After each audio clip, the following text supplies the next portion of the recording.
بسم الله الرحمن الرحيم.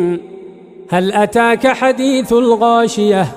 وجوه يومئذ خاشعة عاملة ناصبة تصلى نارا حامية تسقى من عين آنية ليس لهم طعام إلا من ضريع لا يسمن ولا يغني من جوع وجوه يومئذ ناعمة لسعيها راضية في جنة عالية لا تسمع فيها لاغية فيها عين جارية فيها سرر مرفوعة وأكواب موضوعة ونمارق مصفوفة وزرابي مبثوثة